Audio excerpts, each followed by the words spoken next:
Gold आणि सिल्वरमध्ये 10 मिनिटांमध्ये खूप मोठा क्रॅश आलेला आहे आणि हा क्रॅश किती आहे? चांदीमध्ये जर बघितलं आपण तर जवळजवळ 30% म्हणजे 4,20,000ची चांदी 2,90,000वर आलेली आहे आणि गोल्डचं बी त्याच प्रमाणामध्ये की गोल्डमध्ये जवळपास 20% एकाच दिवसामध्ये फॉल आलेला आहे. जे या चॅनलवर नवीन असतील त्यांच्यासाठी ही नवीन गोष्ट असेल, पण मागच्या 15 दिवसापासून आपण कंटिन्युअसली व्हिडिओ बनवतोय इंस्टाग्रामवर, यूट्यूबवर आणि प्रत्येकाला सांगतोय की गोल्ड घेऊ नका, गोल्डपासून दूर राहा, सिल्वरमध्ये येणाऱ्या काळामध्ये नक्कीच क्रॅश येणार आहे. तर या व्हिडिओमध्ये आपण बघणार आहेत की हा क्रॅश अचानक का आलेला आहे आणि जर तुम्हाला आत्ता सिल्वर बाय करायचा असेल, गोल्ड सेल करायचा असेल, कुठलीही गोष्ट करायची असेल ना, तर हा व्हिडिओ तुमच्यासाठी आहे. तर व्हिडिओची सुरुवात करूया. सगळ्यात पहिल्यांदा बघूया की अचानक अशा पद्धतीचा क्रॅश का आला. तर याच्या मागं मोठे प्लेयर असतात, मोठ्या इन्स्टिट्यूट असतात आणि आत्ता न्यूज आलेली आहे की रशियन हेज फंड आहे कुठला तरी, की त्या फंडने काय केलेलं आहे की लोअर प्राईजला गोल्ड आणि सिल्वरमध्ये इन्व्हेस्टमेंट केली होती आणि त्याला आता वाटतंय की आपल्याला प्रॉफिट झालेलं आहे, त्यामुळे ती हेवी सेलिंग करतायत. म्हणजेच काय की ग्लोबल मार्केटमध्ये ज्या इन्स्टिट्यूट असतात, ब्लॅक रॉकसारख्या, त्यानंतर JP मॉर्गनसारख्या किंवा बँक ऑफ इंग्लंडसारख्या या इन्व्हेस्टमेंट फर्म ज्या असतात, या प्रॉफिट बुकिंग करत असतात. एकदा कुठल्याही ॲसेट क्लासची किंवा स्टॉक मार्केटमध्ये कुठलीही गोष्ट एकदा अचानक त्याच्यामध्ये बाउन्स आल्यानंतर या इन्स्टिट्यूट त्याच प्रमाणामध्ये सेलिंग करत असतात. तर हा बाउन्स कशामुळे येतो? अशाच किमती कंटिन्युअसली का वाढत राहिल्या? तर याच्या मागं एक प्रमुख कारण जे आहे की अशा ज्या इन्व्हेस्टमेंट फर्म असतात ना, या काय करतात की गोल्ड सिल्वरमध्ये आहे ना शॉर्ट सेलिंग करतात. तर या शॉर्ट सेलिंग केल्यानंतर काय होतं की सिल्वरच्या प्राईस खाली येण्यासाठी पैसे लावतात, पण त्याच्या उलटं झालं की सिल्वरची प्राईस कंटिन्युअसली वाढत राहिली. त्यामुळं काय झालं की त्यांचे लॉसेस वाढले आणि त्यांना सिल्वर बळजबरीनं का होईना बाय करावं लागलं. त्यामुळे दररोज किमती तुम्हाला वाढताना दिसल्या आणि हा फोमो क्रिएट केला गेला इंडियन स्टॉक मार्केटमध्ये किंवा इंडियन मार्केटमध्ये की सिल्वर मिळत नाही आहे, गोल्डची या देशामध्ये डिमांड आहे. प्रत्येकाला न्यूजमधनं सांगण्यात आलं की अजूनही किमती वाढणार आहेत. त्यामुळं काय झालं की जे रिटेल लोक आहेत, जे गरीब लोक आहेत ना, त्यांनी काय केलं की FD मोडल्या किंवा बाकीकडली सगळी इन्व्हेस्टमेंट काढून गोल्ड आणि सिल्वरमध्ये इन्व्हेस्टमेंट करायला चालू केली. आणि याच्या मागं सगळ्यात जास्त जर कोणाचा फायदा झाला असेल तर सोनारांचा झालेला आहे. आणि जे गरीब लोक आहेत ते आता हायर प्राईजला अडकून बसलेले आहेत. कारण की काय की ते पैसे त्यांचे नाही आहेत, ते लोन घेतलेले आहेत किंवा इकडून तिकडून आणलेले पैसे आहेत. त्यामुळे माझं म्हणणं आहे की कधीही इन्व्हेस्टमेंट करताना लाईफ टाईम हायला कुठल्याही ॲसेट क्लासमध्ये इन्व्हेस्टमेंट करायला नाही पाहिजे. म्हणजेच काय की त्या प्राईजला कधी गेलेलं नसेल ना, म्हणजे कधी इन्व्हेस्टमेंट करायची असेल ना तर कधी लो प्राईजला करायला पाहिजे. म्हणजेच काय की 4,20,000ला ज्यावेळेस गेलेलं आहे ना चांदी, त्यावेळेस ती इन्व्हेस्टमेंटची योग्य जागा नाही आहे. 3 नोव्हेंबरला 1,30,000ची चांदी जर पुढच्या 1.5 महिन्यामध्ये 4 लाखाचा जर टप्पा पार करत असेल तर याच्या मागं कुठला तरी मोठा प्लेयर आहे. तोही JP मॉर्गन, ब्लॅक रॉकसारखा, की तो काय करतोय की मॅनिप्युलेशन करतोय किमतीमध्ये, कंटिन्युअसली किमती वाढवतोय आणि आपल्याला फसवण्याचा प्रयत्न करतोय. काल जर तुम्ही बघितलं असेल रात्री तर अचानक त्याच्यामध्ये एक म्हणजे परवा दिवशी जर रात्री बघितलं असेल तर अचानक एक फॉल आला होता आणि त्यानंतर परत रिकव्हरी झाली. फॉल कितीचा होता? जवळपास 23%चा.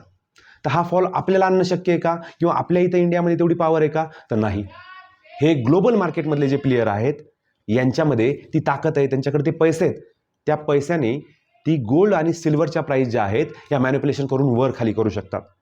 त्यामुळं आपल्यासारख्या सर्वसामान्य माणसाने या असल्या कुठल्याही गोष्टीच्या भ्रमामध्ये न राहता आपली जी इन्व्हेस्टमेंट जी आहे ती डायव्हर्सिफाईड केली पाहिजे. म्हणजेच काय की माझ्याकडे जर समजा 10 लाख रुपये असतील तर मी सगळेच्या सगळे पैसे गोल्डमध्ये, सिल्वरमध्ये इन्व्हेस्ट करणार नाहीये. मी काय करणार आहे? माझ्या पोर्टफोलिओचा 10 ते 15% गोल्ड सिल्वरमध्ये इन्व्हेस्ट करणार आहे. तीही कशा पद्धतीने करणार आहे? SIP फॉर्मॅटमध्ये, म्हणजेच टप्प्याटप्प्याने.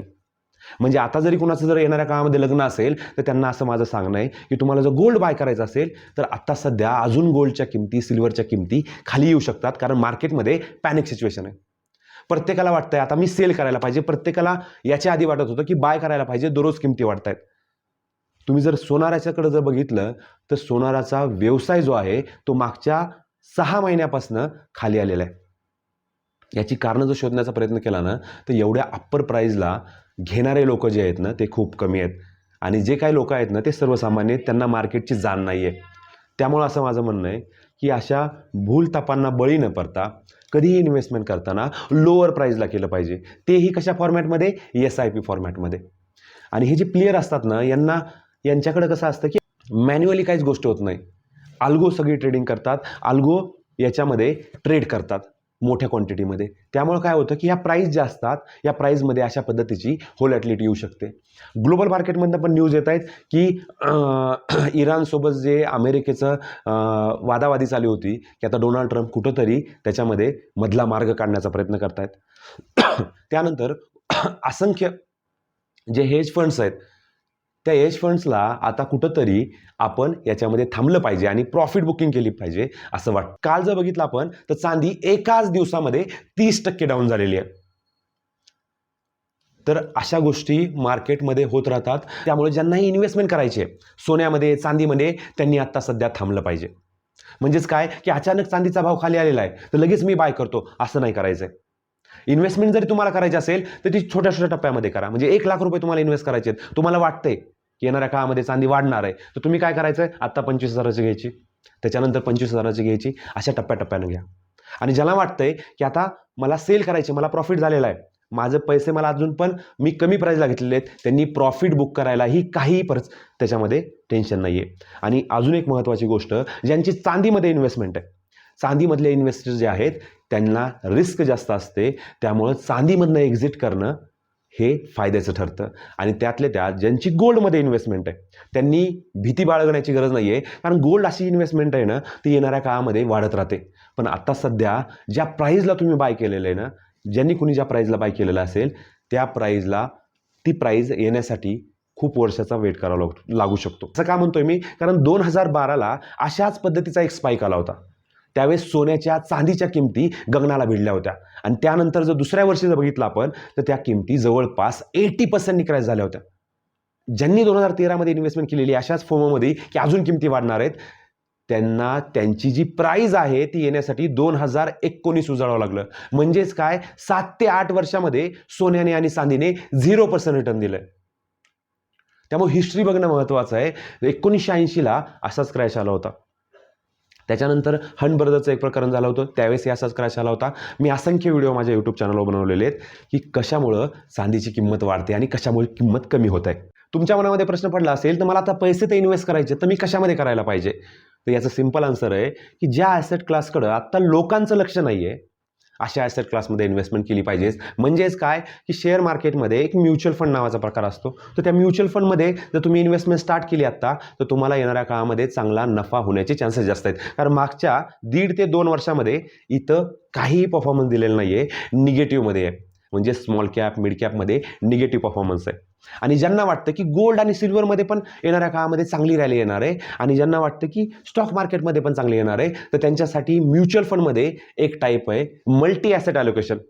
तर या मल्टी ॲसेट ॲलोकेशनमध्ये काय पॉवर आहे, तर याच्यामध्ये गोल्डमध्ये इन्व्हेस्टमेंट केली जाते, सिल्वरमध्ये केली जाते, डेटमध्ये केली जाते, की ज्याच्यामध्ये तुम्हाला फिक्स रिटर्न मिळतं आणि इक्विटी मार्केटचं पण कॉम्बिनेशन असतं. या तिन्हीचा तुम्हाला एक कॉम्बो मिळतो आणि तुम्ही त्याच्यामध्ये 100 रुपयापासून इन्व्हेस्ट करू शकता. म्हणजेच काय, तुम्ही समजा 1,000 रुपये इन्व्हेस्ट केले तरी तो फंड मॅनेजर तुमचे जे 1,000 रुपये आहेत या वेगवेगळ्या कॅटेगरीमध्ये इन्व्हेस्ट करणार आहे. म्हणजे सोन्यामध्ये इन्व्हेस्ट करेल, चांदीमध्ये इन्व्हेस्ट करेल, त्याच्यानंतर डेटमध्ये म्हणजे काय फिक्स ॲसेटमध्ये इन्व्हेस्ट करेल, त्याच्यानंतर इक्विटी मार्केटमध्ये इन्व्हेस्ट करेल. मग या सगळ्यामध्ये जर सोनं चाललं, गोल्ड चाललं, सिल्वर चाललं तर याच्यामध्ये तुम्हाला नफा होणार आहे.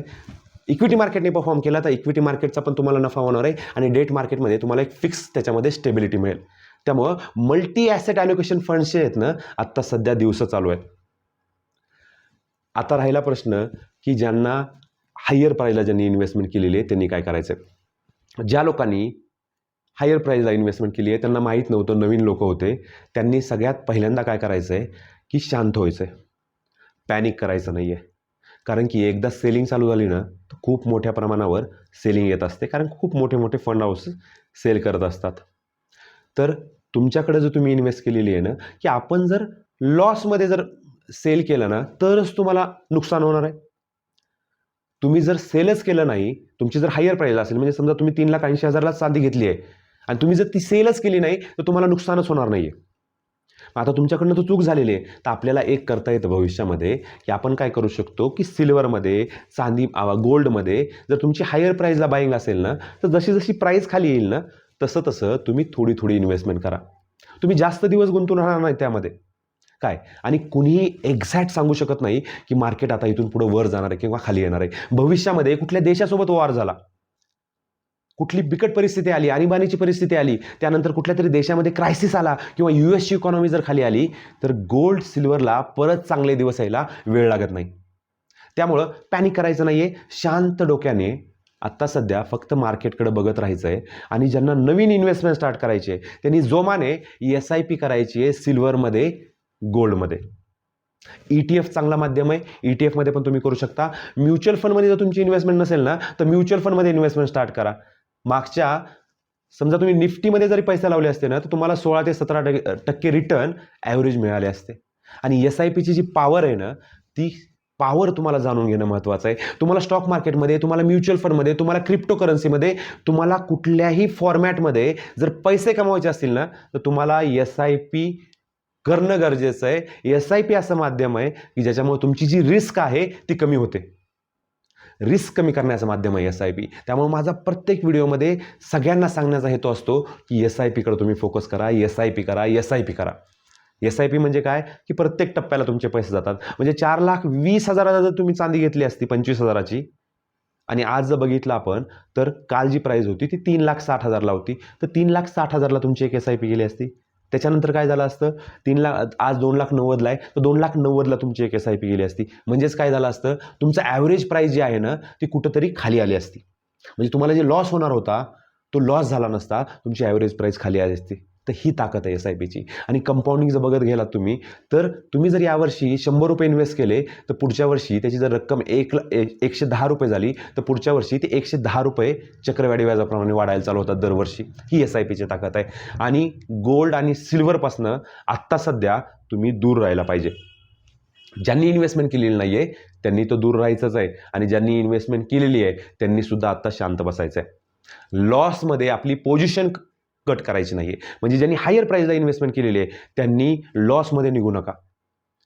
असं का म्हणतोय मी, कारण की काय की गोल्ड आणि सिल्वरचं जे महत्त्व आहे ना ते ग्लोबल मार्केटमध्ये प्रत्येक बँक बाय करते. चायनामध्ये गोल्डचं एक्सपोर्ट आता सध्या थांबलेलं आहे. तर हे छोटे मोठे कारणं आहेत, पण मेन कारण जे असतं ना गोल्डच्या प्राईजला इथून पुढे लक्षात ठेवा, वर खाली होण्यासाठी इन्स्टिट्यूट फर्म असतं, गोल्ड हेजिंगसाठी यूज केलं जातं.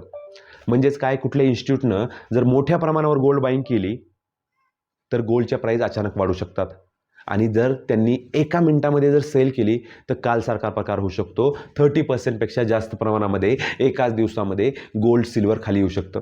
थोडी स्टेबिलिटीचा जर विचार केला तर गोल्डमध्ये स्टेबिलिटी जास्त आहे, सिल्वरमध्ये स्टेबिलिटी काहीच नाही आहे. म्हणजे सिल्वरची प्राईस जी आहे ते जवळपास 70-80% सुद्धा क्रॅश होऊ शकते, कारण की गोल्डचं जे महत्त्व आहे ना ते सिल्वरला नाही आहे. राहिला प्रश्न कॉपरचा, तर कॉपरसारख्या धातूपासनं या मेटलपासनं आपण दूर राहायला पाहिजे. कॉपर बार खरेदी करतायत लोक, काही येण्यासारख्या गोष्टी मार्केटमध्ये पसरवल्या जातात. या कॉपर बारला भंगारमध्ये सुद्धा कोणी घेणार नाही आहे. त्यामुळे ह्या असल्या फालतू गोष्टीपासून तुम्ही दूर राहा. कॉपर जे आहे याच्यावर कसं असतं माहिती आहे का, याला रिप्लेसमेंट येत असते. चांदीच्या जी इंडस्ट्रियल यूज होतोय, 3.5-4 लाखाची जी चांदी आहे ती सोलार पॅनलमध्ये किंवा तुमच्या मोबाईलमध्ये, तुम्ही जो मोबाईल यूज करताय ना त्या मोबाईलमधलं जे सर्किट आहे त्याच्यामध्ये पण चांदी यूज होते. प्रत्येक पार्टमध्ये चांदी यूज होते. बॅटरी जर असेल तर बॅटरीमध्ये सुद्धा चांदी यूज होते. त्यामुळं त्याला रिप्लेसमेंट येत असते. 4-4 लाखाची चांदी जी आहे ती तुमच्या मोबाईलमध्ये टाकणं, सोलार पॅनलमध्ये टाकलं, बॅटरीमध्ये टाकणं शक्य नसतं. प्राईस इन्क्रीज होत असते. त्यामुळे या कंपन्या काय करतात की काही दिवसानं त्याला रिप्लेसमेंट आणतात.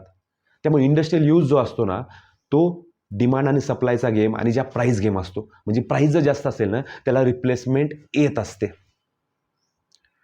तर अशाच नॉलेजेबल कंटेंटसाठी चॅनलला सबस्क्राईब करा.